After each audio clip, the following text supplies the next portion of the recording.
গল্পমালিকা স্বামী চেতনানন্দ, ইষ্টচিন্তা স্বামী ওঙ্কারানন্দ।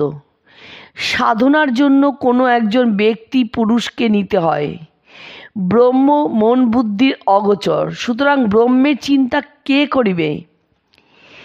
যদি কোনো ব্যক্তিকে ধরো তাহলে সহজে মন আকৃষ্ট হবে এবং বসে যাবে। তার চিন্তা করতে করতে ব্রহ্মের চিন্তা করতে পারবে। কথা বলতে বলতে যেই সচ্চিদানন্দ ব্রহ্মের কথা উঠেছে অমনি ঠাকুর একেবারে সমাধিস্থ। ঠাকুরের এই রূপের চিন্তা করতে করতে ব্রহ্মের ধারণা করার সুবিধা হবে। সেই জন্য অবতারকে ধরতে হয়। কোনো মানুষ বা জাতি ব্যক্তিবিশেষকে না ধরলে বড় হতে পারে না। প্রতিদিন উচ্চ চিন্তা রাখবে। চিন্তাই আসল, ওটাই থাকবে। সারাদিন যা কাজ করবে সব তাকে আশ্রয় করে করবে। অফিসের কাজ, শিক্ষকতা প্রভৃতি সব কাজ তার কাজ, এই দৃষ্টিতে করলে ভালো ফল হবে। তবে রাস্তায় যেতে যেতে এমন চিন্তা করো না যাতে গাড়ি চাপা পড়ে যাবে। যে কাজ করতে ভালো লাগে, যেদিকে নিজের প্রবৃত্তি, সেদিক দিয়ে গেলে সাধনার অনুকূল হয়।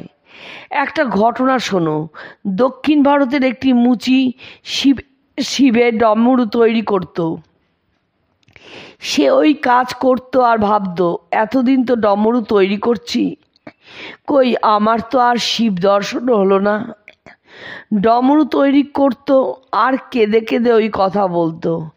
একদিন সে কয়েকটি ছেলেকে নিয়ে শিব মন্দিরে শিব দর্শনের জন্য হাজির হলো।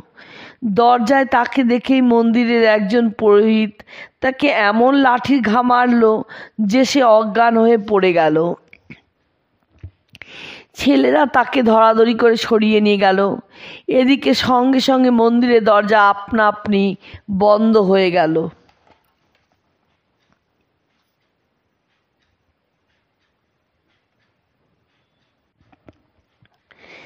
দরজা আর খোলে না। তখন মন্দিরে যিনি মূল পুরোহিত তিনি হত্যে দিলেন। তিনি শিবের বাণী পেলেন, তোরা আমাকে মেরেছিস, সেই জন্য দরজা বন্ধ হয়ে গেছে। পুরোহিত বললেন, আপনাকে মেরেছে? কে এমন কাজ করলে? শিব বললেন, তোরা আমাকে, আমার লোককে মেরে অজ্ঞান করে দিয়েছিস, তাকে আগে নিয়ে আয়। তখন সন্ধান করে সেই মুচিকে আনা হলো।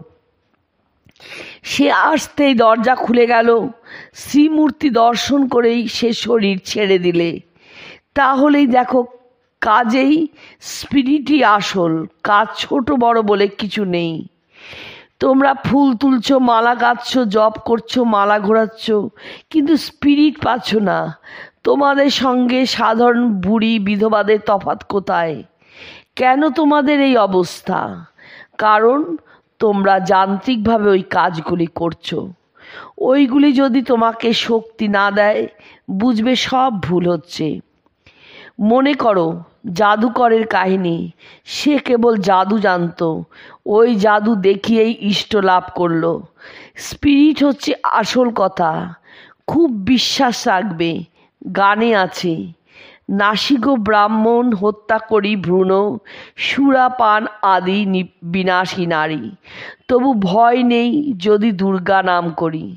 মায়ের পাদপদ্ম এমন বিশ্বাস যে ব্রহ্মহত্যা, ভ্রূণ হত্যা, নারী হত্যার পাপকেও সে ভয় করে না। এই বলে প্রার্থনা করবে, যদি ওই সব পাপ করে মুক্তি হয় তবে প্রভু আমার কেন হবে না? এই যে দুর্গা পূজা আসছে, তাতে মায়ের কাছে কি প্রার্থনা করবে? প্রার্থনা করবে, মা যেন যে জনিতেই জন্ম হয় হোক, যেন তোমার পাদপদ্মে অক্ষয় ভক্তি বিশ্বাস হয়। এই বিশ্বাস রেখে মায়ের কাজ করবে, তাহলে পূজা উপভোগ করতে পারবে। সারাদিন একটি ভাব রাখার চেষ্টা করবে। খুব ধীরে ধীরে জপ করবে, তাড়াহুড়া করবে না।